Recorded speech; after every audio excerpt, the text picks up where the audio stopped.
12 rounds of boxing for the WBA Welterweight Championship of the World. Introducing first, fighting out of the red corner, wearing the black trunks with red trim, and weighing in at 146 1/2 pounds. His professional record, 34 victories with only 2 losses. His KO power has been demonstrated 24 times. Ladies and gentlemen, from Plainfield, New Jersey, the #3 ranked welterweight in the world, the challenger, Glenwood, the real beast, Brown.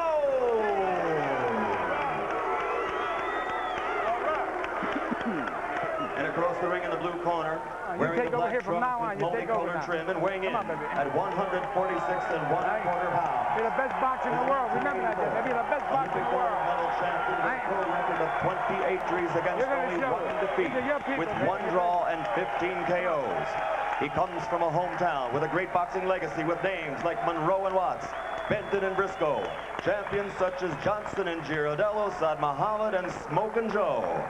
Now, his boyhood dreams are fulfilled, for as a 2-time world champion, he is among the elite of the Philly fighting fraternity. Ladies and gentlemen, the pride of Philadelphia, Pennsylvania, presenting the WBA Welterweight Champion of the World, Meldrick TNT Taylor.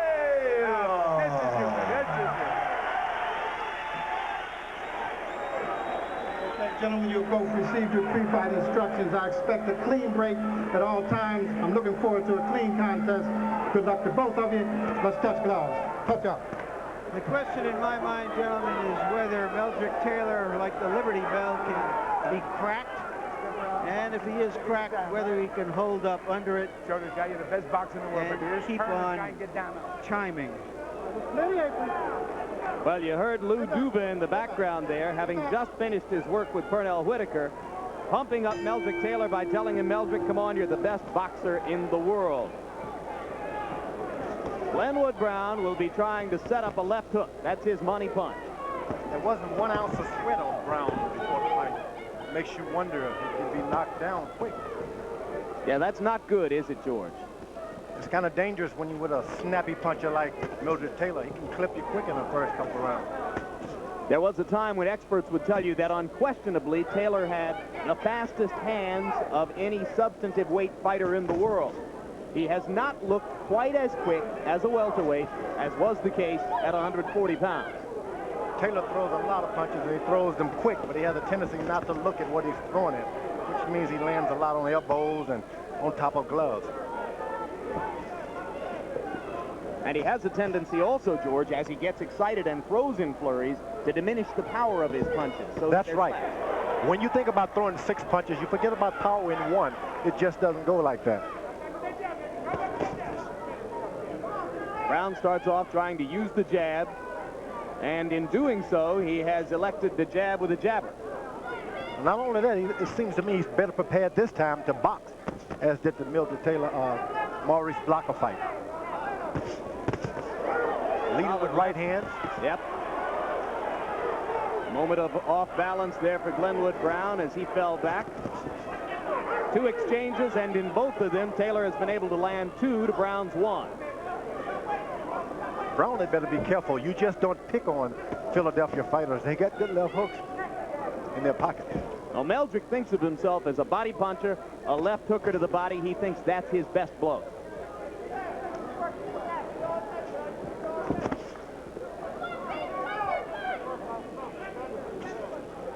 Brown doesn't seem to have any particular tactical mind yet.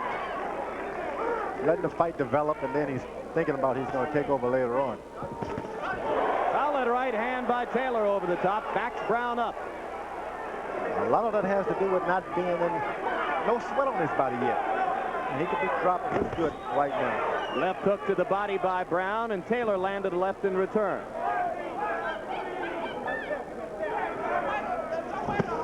Keep him up. Stay off that hip. That punch hurt Meldrick Taylor. He landed right on the tip of Brown's elbow. All right, let him go. Let him go.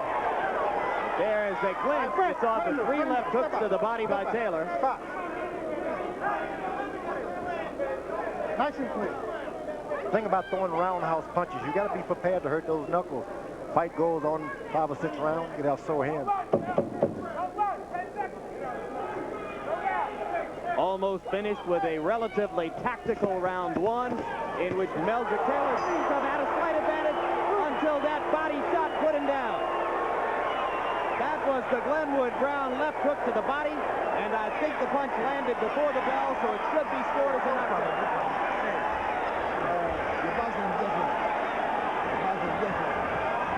And that woke up the crowd.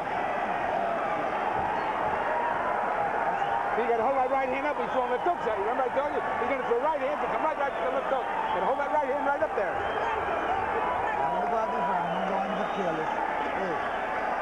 Just keep boxing him like you want, right? Taylor was in complete control of this round, and in a sense, the round is a replica or a metaphor for his fight against Chavez. He had everything under control until the very end. And he got careless, threw a big left hand, and caught one back in return. And of all the things, a left hook in Philadelphia. Yep, a left hook puts the Philadelphia fighter down. I said to the body, as you saw on the replay, it actually caught him on the point of the chin as he was leaning in. And now Brown tries to go to work to capitalize. And we have the beginnings of a war. A lot of people thought that Glenwood Brown's punching power might pose a problem for Taylor. I can tell you this, he's a power puncher, but Taylor can regroup himself. He's a great boxer and turn things around really quick. You get...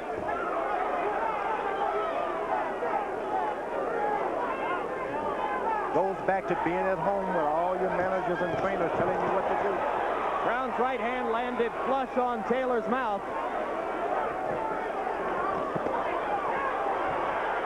Another left landed in there. This is the time for Taylor to be careful, and because he's at home, he's got something to prove. He may end up getting knocked down again. Well, when Glenwood Brown fought for the title against Maurice Blocker, he was in Atlantic City with a lot of his home fans from Plainfield, New Jersey, having made the trip down. And when he hurt Blocker in the 3rd and 4th rounds, he says he forgot his fight plan and spent the rest of the fight trying to knock him out, playing into the technician Blocker's hands. We'll see if Taylor does the same thing here against Glenwood Brown. Brown is being smart. He's making Meldrick Taylor come to him. Seldom you see a puncher do that. Mentally, that one left hook and the knockdown have turned the fight around. That's right. And Taylor doesn't even know that he's still dizzy from that. He may do something foolish like keep mixing it up, get dropped again. Right uppercut landed inside for Brown. Taylor is landing in these exchanges as well, but his punches are not as hard as those of the power puncher, Glenwood Brown. When you're knocked down, that's the time to get back. Listen to your corner. Pay attention to instruction. Don't go slugging it out again. He knocked you down when you had a clear head. What can he do when you're a bit dizzy? Look at Meldrick dropping the right hand and trying to load it up, George.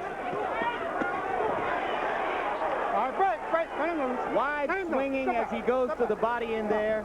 This is not what George Benton most wants to see from his fighter.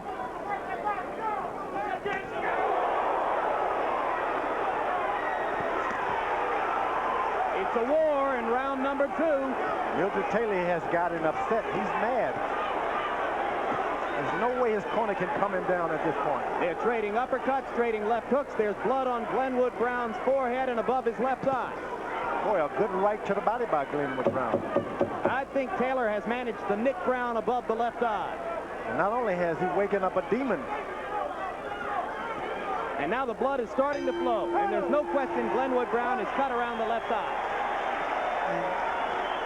Which is why Taylor raised his arms at the end of that round. He felt he had paid him back.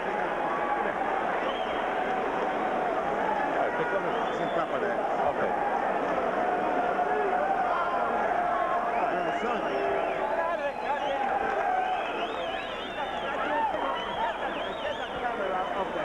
We got to work over there. with the... Yeah, it's okay. It's high. The head. I got it. All right. Punching forward, he's trying to take your head off it. No. Yeah, so don't try to get in no fight with him. Just stick him standing. You got 10 more rounds to go. Take him up balance. Just balance. See the punch that actually cuts Brown. It's a long, looping right hand. There it is, right there. The cut does not appear to be in a dangerous place right now unless the blood keeps running into the eye. It's on the forehead, not on the eyelid. Meldrick Taylor wasn't even looking at that shot. No, just throwing wild. And he might have caught him with the thumb of the glove, which always helps to open up the cut. Glenwood Brown's cut man, veteran Al Gavin, is a good one. He did his work between rounds. There's no trace of blood on Glenwood right now. Could be pretty good for Brown. This will make him a bit more apprehensive. He could be a hit on point at this time. Make this guy commit himself. Both fighters a little more cautious to begin round 3. Brown was a bit overconfident, a little cocky, not knowing who he was in the ring with.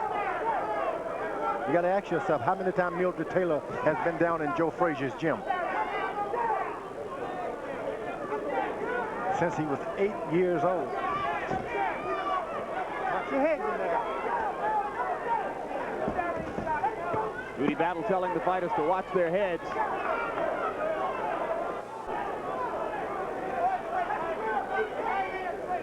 In case you're new to the sport and have trouble telling them apart, the man closest to you now on the left is Glenwood Brown. The man now closest to you and circling to his left is Meldrick Taylor. Keep him up now. All right, break. Let him go. Step out. Step Another out. right hand landed by Taylor. Taylor has his protective cup exposed. Goes to show you good trainers like to have big cups. Doesn't matter if they're exposed, just protect yourself. Glenwood Brown with the right to the body landed right on the point of Meldrick's elbow. That hurts the man who throws the punch. Taylor's trying to get a jab started, but he's afraid to overcommit himself by stepping in too far. And that's what you got to do with an elusive guy as Brown is trying to play tonight.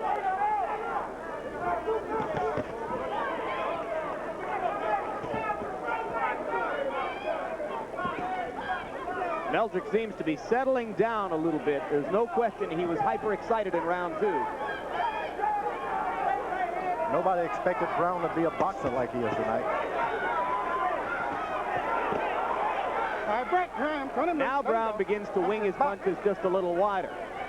No fighters can keep up that pace. They started off at a fast pace. No matter what weight you are, it's got to burn you out a little bit.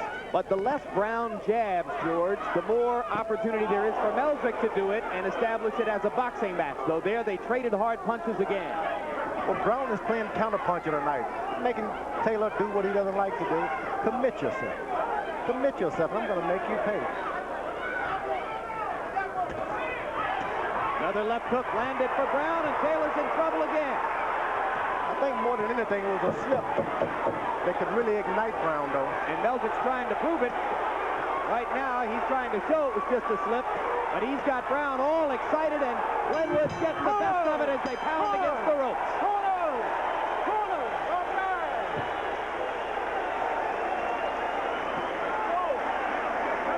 Wild night in Philly.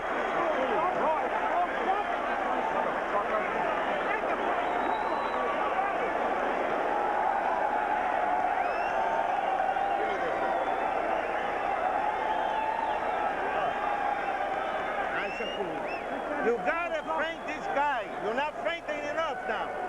You're not feinting enough. You gotta feint.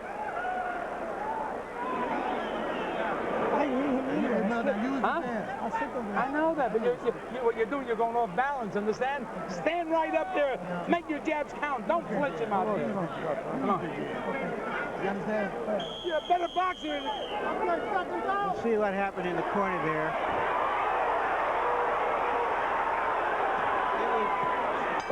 What happened there was that round cut, Taylor flat-footed, and he went a little off balance. It wasn't that hard of a punch. Taylor still has his protective cup exposed. What does that mean, George? It means not only is it protecting where it's supposed to, it's also protecting his stomach. Yeah, it's high. And consequently, punches on the red part of the cup are not going to be scored as low blows. They're going to be scoring blows for Brown. Nice and clean. Brown, if he just takes it easy now, just play boxer for a few rounds. Let this guy overcommit himself trying to catch up and tag it. Taylor's in a bad position now. He's having to play aggressive. Through 3 rounds, Meldrick Taylor landing only 28% of his jabs, according to punch stat numbers. His trainers would like to see him do better. Meldrick now doubling and tripling up on the jab. Go ahead, George. Only when Brown decides to stand still. The more dynamic Brown is, the less he's going to be caught with jabs. Glenwood is starting to wing all his shots wide from the outside now, and that's going to leave the middle open for Meldrick, and that's what Taylor's trying to take advantage of right now with the jab. Taylor's a fine fighter, but he doesn't know how to go forward with a left jab. Not many guys can. Left hook by Brown. That hurt Taylor. Taylor invites Glenwood in.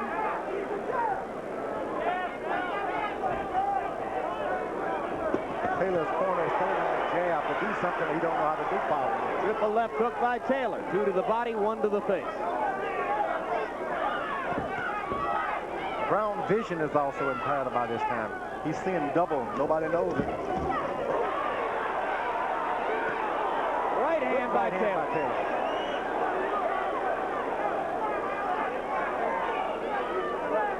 Tonight may be the night we'll find out if Meldrick really has welterweight punching power, because he's getting his opportunity. Greg, let him out nice and clean. And he's likely to get more as the fight goes on.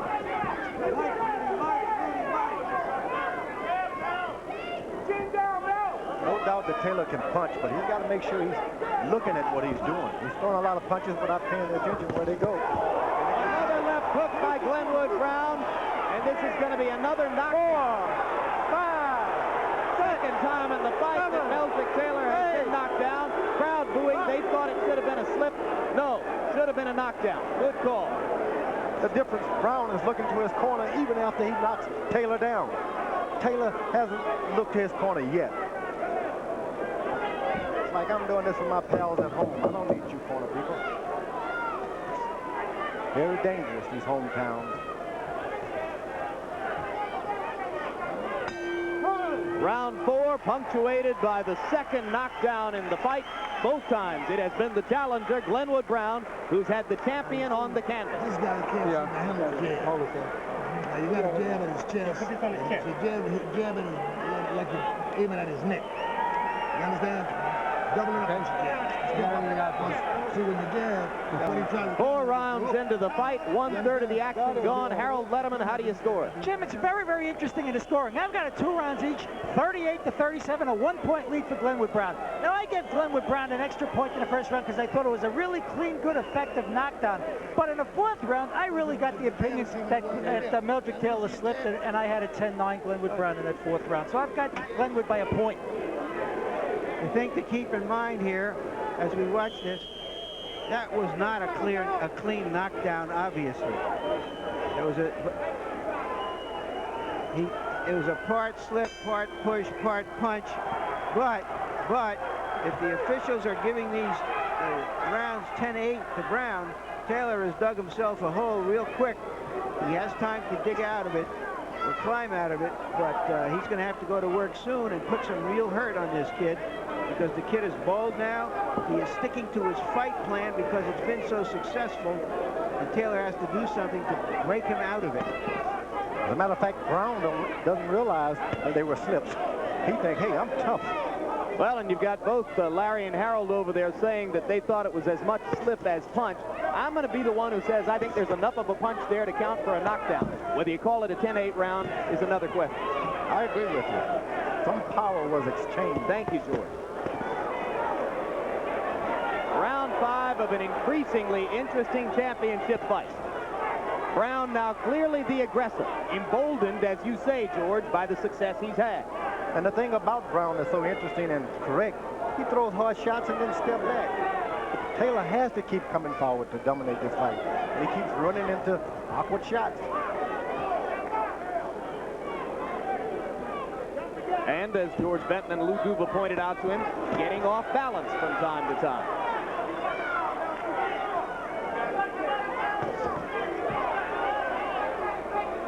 Taylor's more comfortable building up points. Now he's trying to throw one shot to show his hometown. I can knock this guy down. Don't give up on me. Well, he's certainly a slick enough boxer that he ought to be able to whitewash Brown the rest of the way if he settles down, concentrates on his jab and on movement, and uses his natural gifts.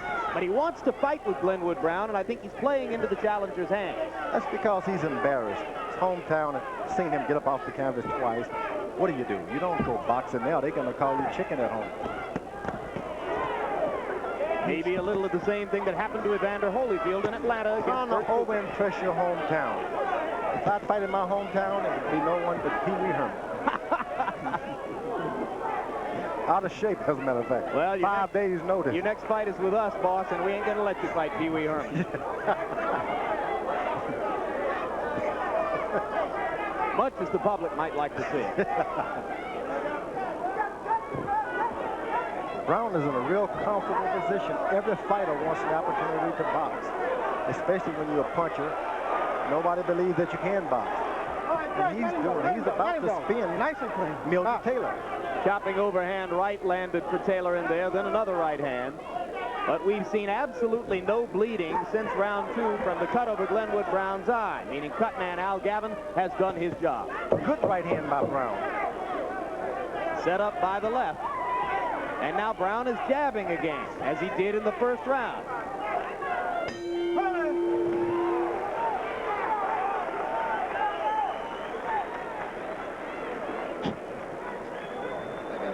Hey, listen.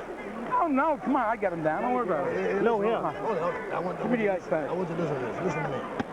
Give me that water. That's for the towel. That's towel for the chest. Exactly. You know why? See, you're walking from behind the jail. See what he's doing there. But see, reinforcement of the fight. Walk right on the floor. You know why? I need that tail. No. Yeah. Just put it over there a little further, right? No. Of course, you catch it with his punches. 6th round. See, you catch it on the swings. So you just walk right on up behind, but don't run up. Just walk up behind your jail.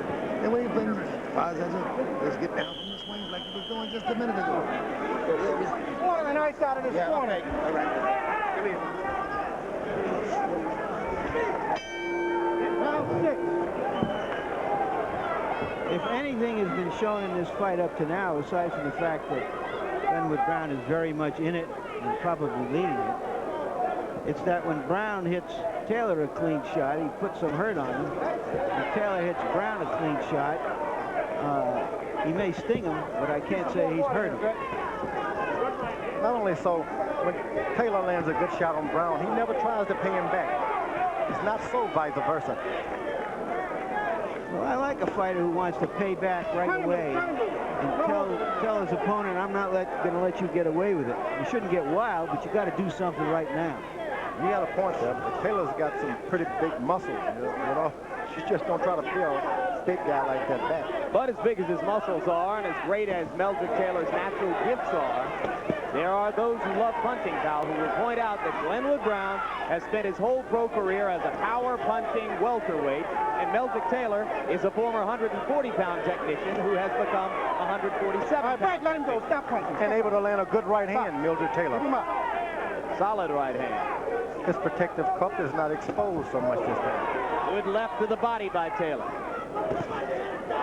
Brown going back to the jab he used in round 1 and then later abandoned.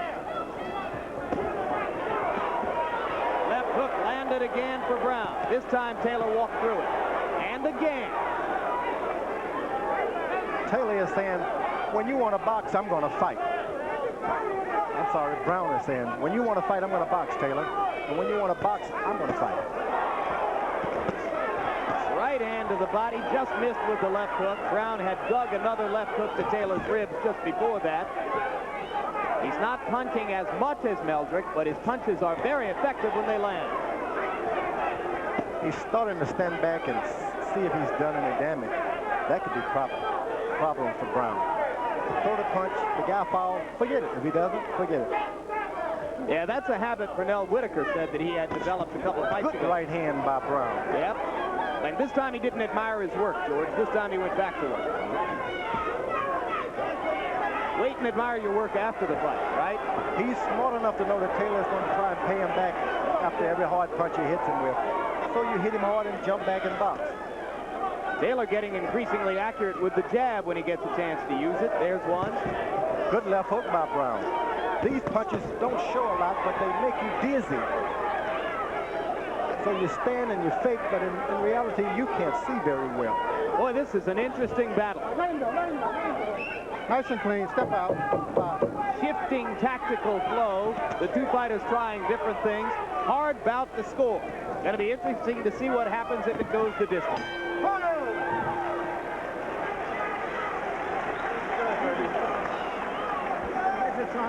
When you throw a hook, you got to follow it. Double hooks, not single. And then wait till it gets back. It's going to bend down on you. When you throw that couple of hooks, bend with him, hook in the body, and then straighten him out with the right hand to the chin. Short. Keep cool. Don't lose your cool. But jab at his chest and at his belly too. You understand? Because look, see when the guy is moving back like that, he's got to swing at you. You got to draw way back in and swing at you. You'll see the punch coming. See? But if he's stationary, you know, you might not see the punch coming. As long as you got it moving, you'll always see his power. So keep it moving back. Keep it moving back, right? Snap that jab. Chest and belly. Look, snap it jab. You understand that? 7th round. Snap that jab. Don't wait out there. Snap it out there. One thing we have to keep in mind as we go into the second half of the fight, and that is that Meldrick Taylor is fighting in his hometown, which means he's likely to get the benefit of the doubt in close rounds. He may still be behind, but he still has half the fight to catch up and go ahead. Meldrick Taylor with his exposed cup. No aggressor. He doesn't get low enough. I want to go after a guy, you got to get low. Left hook landed for Taylor after the overhand right. He got the best of that exchange.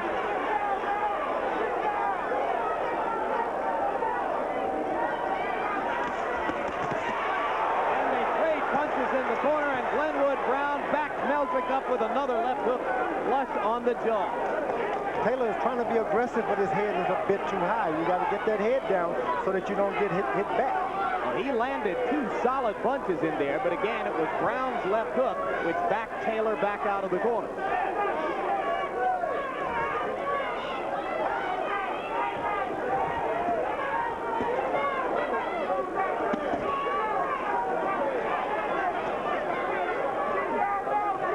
Taylor makes any forward motion punching, he just doesn't seem to know what to do. But when he's able to stand still for a shot, and Brown is he hurts Brown.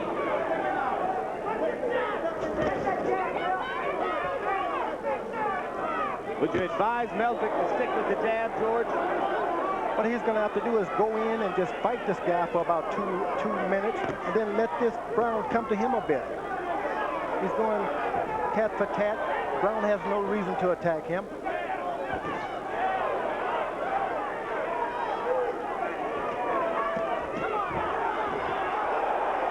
Right hand in the corner, temporarily immobilizes Glenwood Brown, and now Brown comes back with a left hook again.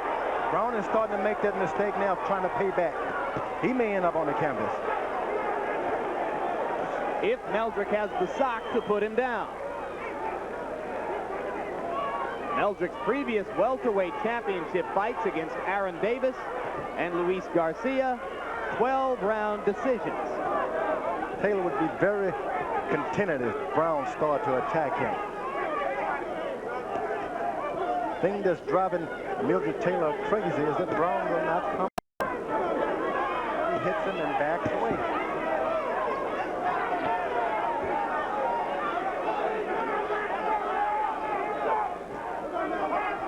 And this corner told him earlier, double up on that hook and come in with a right hand. He's trying to find that punch.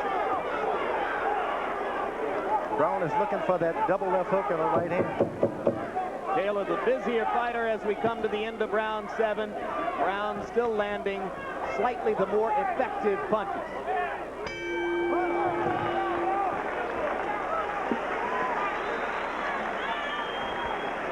Then you got to take the play away from him when he gives one punch.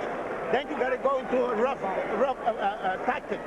You got to move your body. You move a hook, keep the hook going. Hook, and then in the body. When you do that. Because the jab is keeping him from him.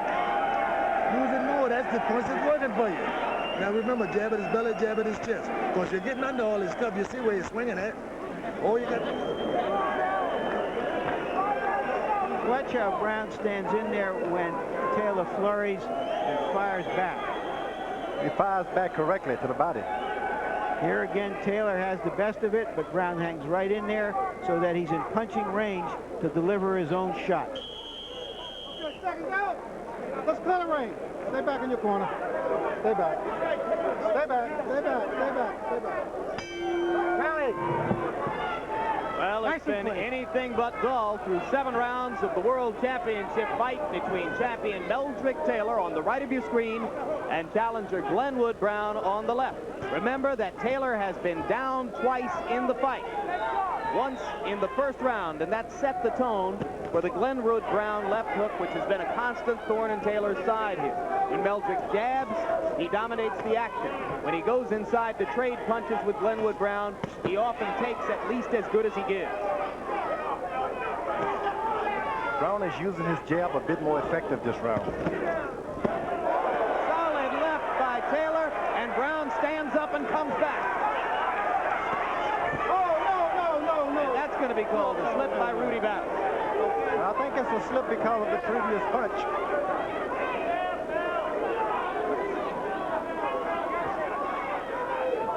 Indeed, that left hook by Meldrick against the ropes was the heaviest blow he's thrown in the fight.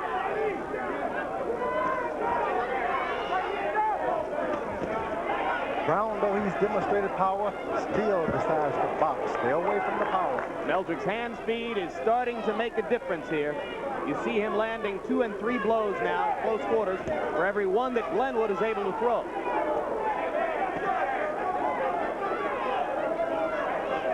Remember, after each active round with Meldrick Taylor, he has to take a break the following round, which means he can get hurt the next round. Well, he's winning this round big, and chances are he needs to pile up points to try to offset the damage done by the 2 knockdowns. Brown is still smart not to be over-aggressive. Get the knockdown when they come. Don't go looking for them. You may find a knuckle sandwich. Good lead right hand by Brown. Step back. A knuckle sandwich. I haven't heard that one in a while. Whenever Brown decides to be flat-footed, Meldrick Taylor is by far the best jabber. He lands 2, 3 jabs. Those quick punches, but he's not looking at it. Now, Brown is tiring a little bit, and Meldrick's hand speed is coming to the fore. No question about that. Brown is using his legs a lot more than Meldrick Taylor, so he's going to be the tighter of the 2.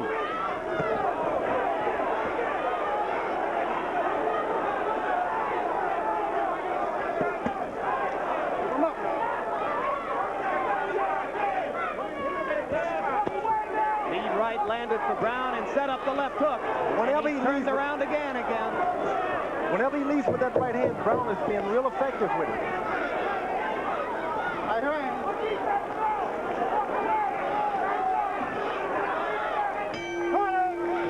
But except for the one brief flurry toward the end, round 8 seemed to belong to Meldrick Taylor. He's taking the play away from you now. It's no good.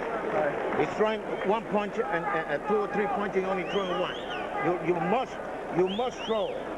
The minute you finish, you got to move that head fast and follow this guy with hook to the chin and to the body. Body to the chin, body to the chin, chin to the body. All right, Harold Letterman. Move it up and down, up and down with that left hook. How do you score the fight? Larry, I've got it 77-74, 6 rounds to 2, Meldrick Taylor. Larry, what's grabbing my eye and my attention is the fact that Meldrick Taylor's landing a tremendous amount of combinations while Glenwood Brown seems to be landing 1 at a time.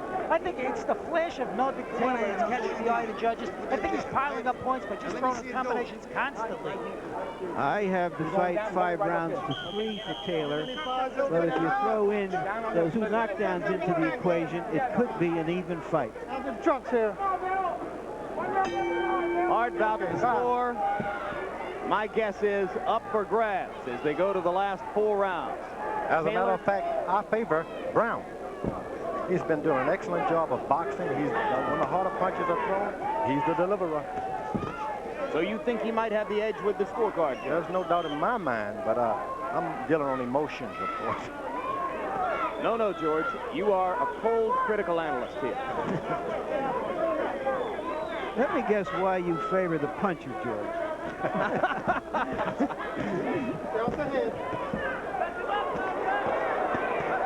When a guy has suffered 2 knockdowns and he continues to box. Well, if you remember rounds 1 and 2, we had the beginnings of a war. Just for a few moments there, that kind of action had returned to the fight. Taylor is starting to flurry and just throw a lot of shots. Putting on a show now. He didn't look at either punch, he just delivered them. But the guy drops his hand, he knocks him down.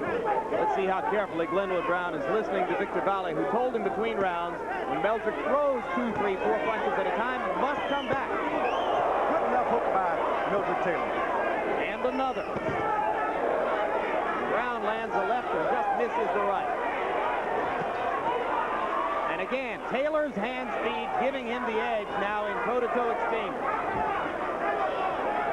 But again, a lot of those punches are hitting the elbow, hurting the hands. It's still hard for the judges not to be dazzled by the fluid motion, George, and the ability to throw those punches in bunches. Even if only 1 out of 6 lands, when you hear the thud, you think, ooh, he's doing something. That was a good exchange. And of course, as the judge better realizes there are in Philadelphia. Good right hand that almost dropped Meldrick Taylor. Straight up the middle, and Glenwood hasn't thrown that many punches up the middle except for the rare occasions when he's gone to the jab. Those right-hand leads have landed every time, as you point out, George. And if he wants to set up the left hook again, that may be the way to do it.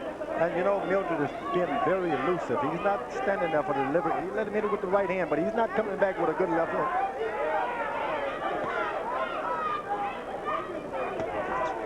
Brown is clever enough to just jab a bit, and then go back to the right-hand lead.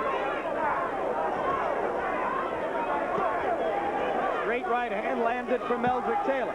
Brown was trying to tempt Meldrick into the corner with him. Meldrick just stepped across on the right hand and hit it flush. Good left hook by Brown. That hurt. Good Great right hand. Yeah, that's right. He can do that. It's available to him.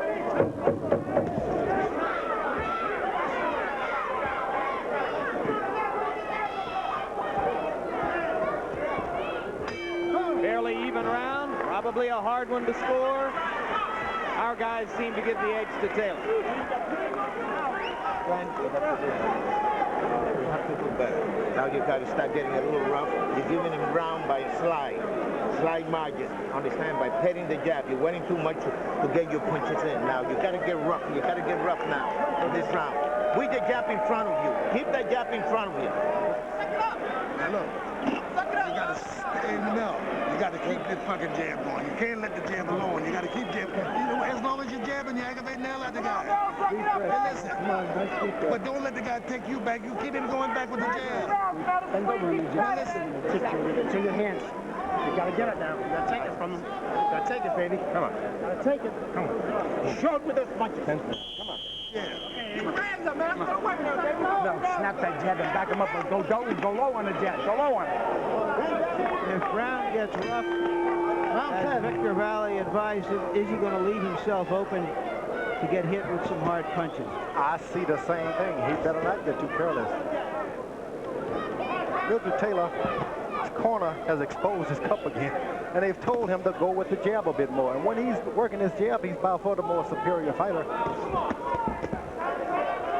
Well, he's thrown a total of 316 jabs in the first 9 rounds and landed over 100 of them.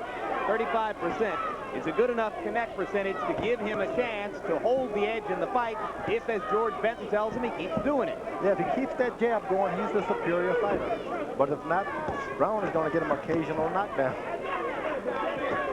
And as you pointed out, George, Meldrick's ego comes into play here. Fighting in his hometown against a guy who has put him on the canvas twice. This is the first round I had seen him follow instructions by way of his corner. He started to use his jab. Even when he was hurt, he continued to use his left. These are the championship rounds. It's Meldrick Taylor's job as the title holder to make his fight in these last 3 rounds. Good body punch by Taylor. That really hurt Brown.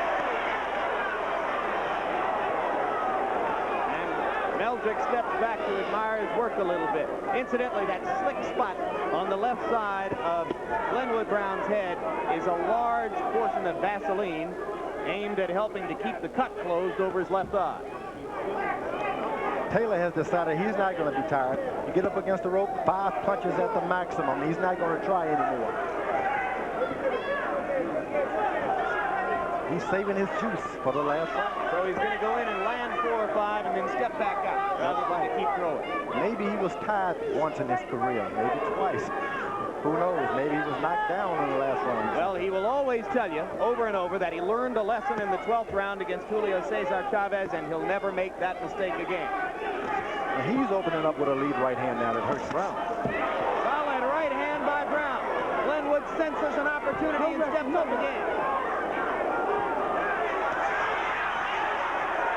Meldrick not throwing.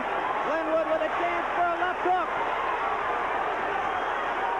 Now Taylor flurries back but leaves himself open. And a solid left hand by Taylor turns it back around. Now Meldrick's got a chance to back Glenwood up. Crowd on its feet. Great action in the 10th round. When you throw a lot of punches like that, your muscles get real tight. The mountain climbers seem to bounce around and just shake your fist to get loose again. Meldrick Taylor trying to answer Glenwood Brown's challenge.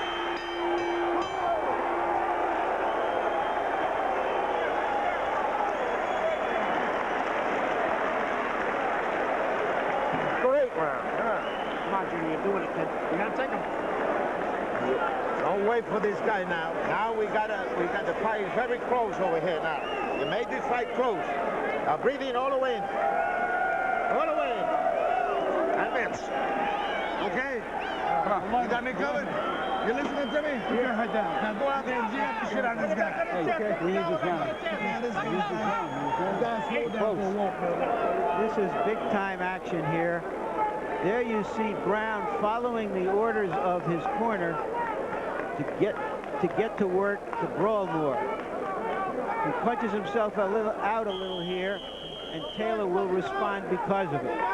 There's the left hook that stopped him in his tracks, changed things around. A lot of the punches that Taylor throw are like a cat in a corner, if you know what I mean. Let's get to the water. He's trying to fight the guy off of him. He's not really trying to beat him. He's just like, get off of me, give me a break. But Taylor has found a formula for fighting here since those first few rounds. Not to get too wild, to leave himself exposed. Just box, box, box. Take what comes. Use his advantage in hand speed. Just don't get nailed by any real hard, clean punches. Brown got in a picture book left hook right on the chin. Yep, a hard, clean left hook, the kind that he is not supposed to get nailed by. Now he goes back to jabbing. It's just as George Benton told him, when he jabs, he dominates the action. When he stands and trades, he's making a mistake. Now Taylor's starting to bounce around and get a bit more aggressive. He should have done these things a little earlier.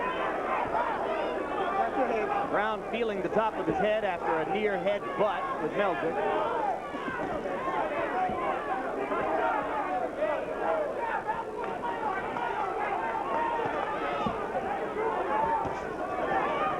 I think Brown has given everybody a boxing lesson tonight, especially the Duvers. Spent a lot of cussing in the corner.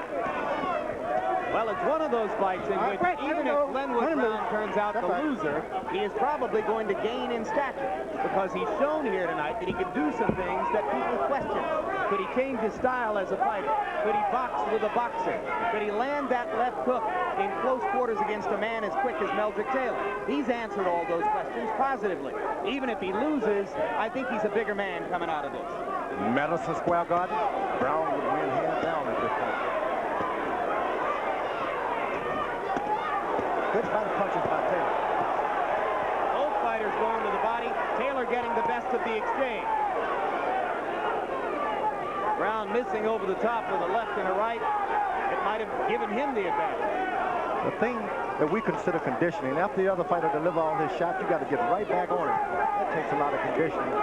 These fighters haven't been trained to do that. Well, both fighters are in pretty doggone good shape, though, George. This is round 11, and there's been very little let-up. Amen to that. But they seem to throw punches at the same time. One has got to capitalize when the other guy's finished.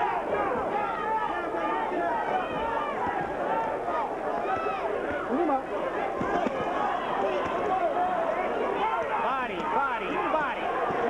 Tough exchange, rib cage to rib cage. Both men landing effectively.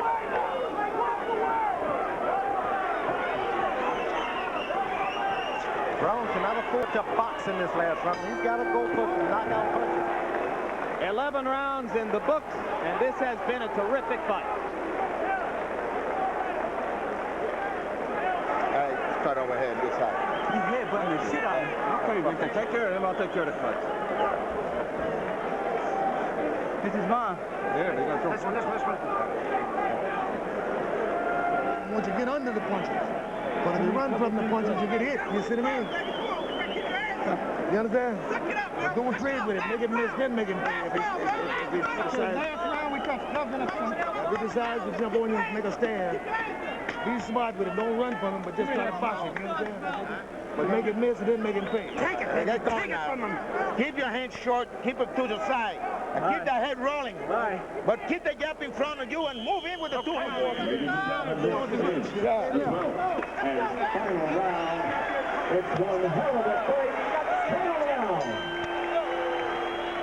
Harold, how do you have it? Larry, 106, 102, 8 rounds to 3, a 4-point lead for Meldrick Taylor going into the last round. I'm just impressed by Meldrick Taylor's hand speed. I think he's 4 points in front at this point.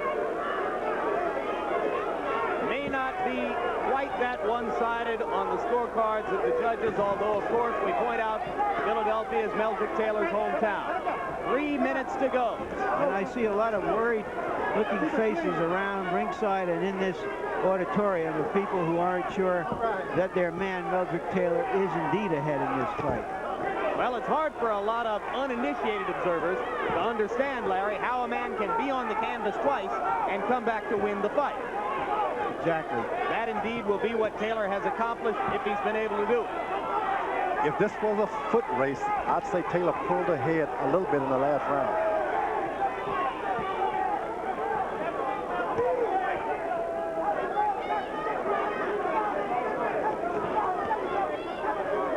But Brown, a lot better athlete than people suppose. And if he had been at home, a lot better tonight.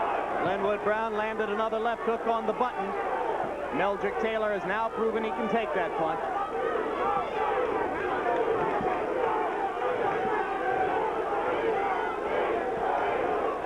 Second title shot for Glenwood Brown, a man who was clinically dead from drowning at age 14 or 15 and was brought back to life by resuscitation. He thought it was his destiny to win this fight and have a championship. He's trying for a knockout, but he's trying to do it with one punch at a time. Just doesn't have that much time. Brown got to mix it up. He spent the whole fight going backward and countering effectively.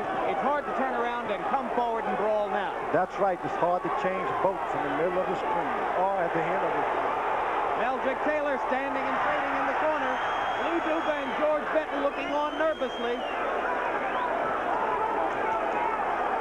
Blood over the right eye of Glenwood Brown now. Taylor landed effectively in that last exchange. Unlike in his welterweight title winning effort against Aaron Davis, Meldrick has not decided to turn and run with a possible lead on the scorecards in round 12. Seems to want a knockout. Nothing can be left to chance. I think you're right. Meldrick seems to want a knockout. He wants to pay the and give the home crowd a knockout. But he gave Glenwood Brown one other chance to land the left hook and smiled at him after Glenwood threw. Brown really respects Taylor at this point. I think it's mutual.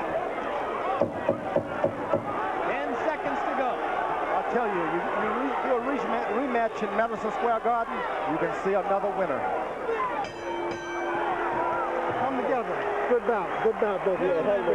World champions run into fights like this, You win the fight. question is, can they regroup what they have to do to win? It appears to me that Meldrick Taylor did so.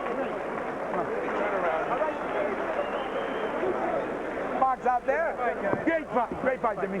Great fight. Come on, cut these off. Cut these off. Box, baby. That's where the box. You fought a hell of a fight out there, baby. Oh, you're the champ now. It's very close. It's my fight. It's my fault. Come on, Judy. Your fight. It's my fight. My fight. I won that fight. All right, Jimmy. Jimmy. Come on.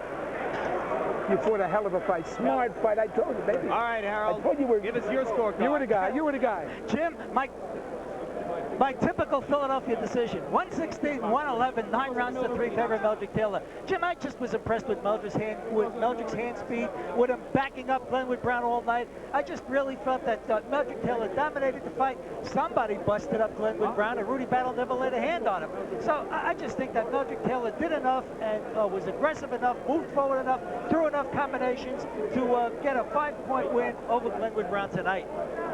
You agree, George, that Meldrick pulled it out? I do agree. He pulled the fight out, but it was only in the last couple of rounds. He let the judges know, if you give me the decision, I deserve it. And let's take another look at one of the 2 knockdowns in the fight. There were knockdowns in both the first and fourth rounds. The fourth round knockdown a little bit questionable, but the first round knockdown right at the end of that stanza is unquestionable, as you'll see the left hook right on Meldrick Taylor's chin, and it put him on the canvas after a round in which Taylor had boxed very well. That gave Brown great confidence. He came back and fought a war in the second round, but wound up with a cut over his eye, and it was an aggressive battle all the way through. Right now, let's go to ring announcer Michael Buffer to clear up all the suspense. Ladies and gentlemen, how about a round of applause for Glenwood Brown and Meldrick Taylor. We go to the scorecards. Nicasio Drake scores about 114 to 113. Steve Smoger has it 116 to 113. Patricia Jarman also 116 to 113 for the winner by unanimous decision. And still. Yeah! We got it. Pennsylvania. Oh, yeah, baby. Too smart for these guys. TNT Taylor.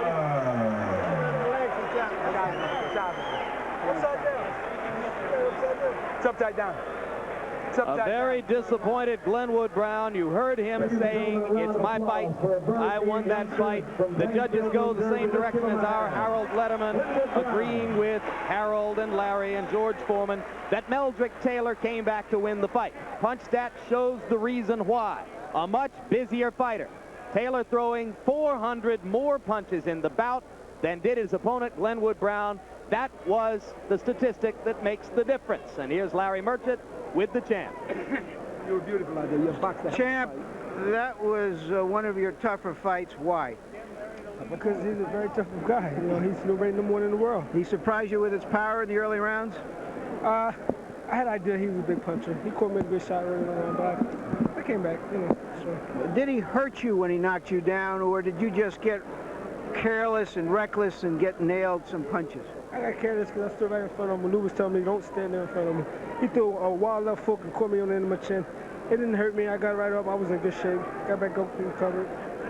What was the plan after that? How did you regroup?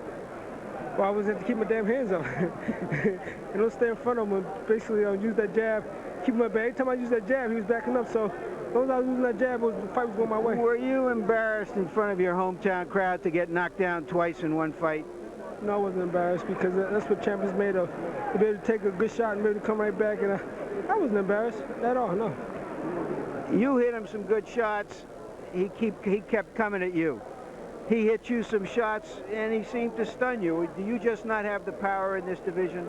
Well, I hurt him a couple times, but if I was looking to go knock him out, I could have finished him. I wasn't looking for a knockout. I was looking to box him for 12 rounds, put him in a boxing clinic. But if I wanted to go for the knockout, I could have stepped up the pressure and kept unleashing a lot of punches. A lot of times I caught him on the ropes and backed up. Okay, what is next? Do you want to unify the welterweight championships, blocker, or do you want to go ahead back to Chavez? Of course, Julio Cesar Chavez. That's the only guy that I want in this world is Chavez. I want the rematch soon, very soon.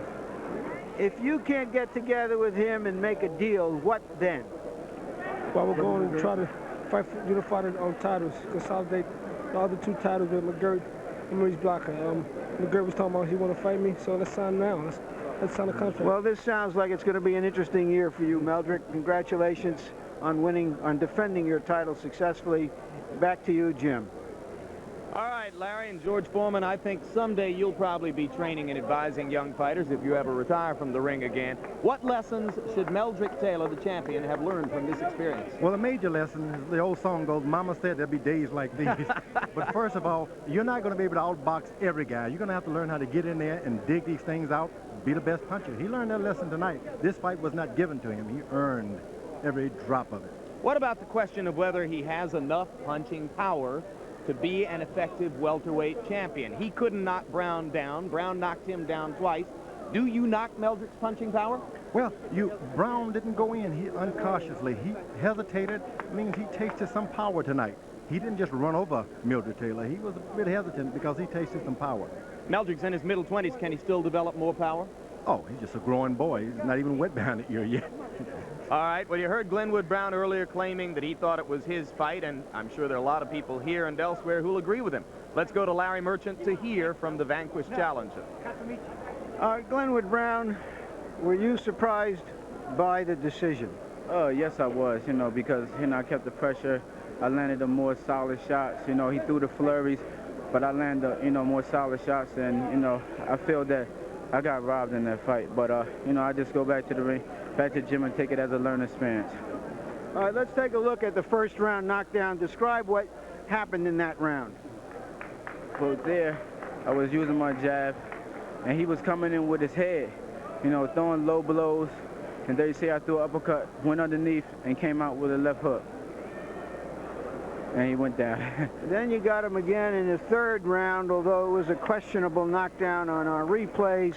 Did you feel that you had him, that you had intimidated him? Did he change in what he was doing in order to turn the tide of the fight? Yes, I feel that, I was a more stronger fighter. And, he kept on, coming and throwing flurries. But I feel that I threw a lot more harder shots, and he kept coming in with his head. So I, tried to stick to my game plan and boxed him. And they say I got cut on top of my head, then he butted me on the side. So I was trying to be more cautious on getting on the inside with him. Thank you very much, Glenwood. You put up a great fight. Again, to you, Jim.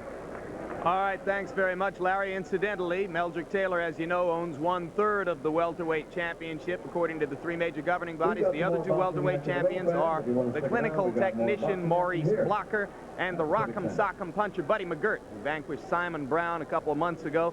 I think a fight between McGirt and Taylor, which would actually be a rematch of a fight won by Taylor a few years ago in the 12th round, would be a terrific spectator attraction. A lot of potential, but I would advise Taylor not to fight this guy Brown in Madison Square Garden. Things could be a lot different. I don't think he is going to fight Brown in Madison Square Garden. I think he'll get the same advice from the Duvas, too, George. You're right on the money with Mark for Meldrick Taylor. Just spit it right in there. Don't worry about it. Drop your hands. Be sharp. Change your angle. Give him that, hey, come on. And snap your punch. So you saw the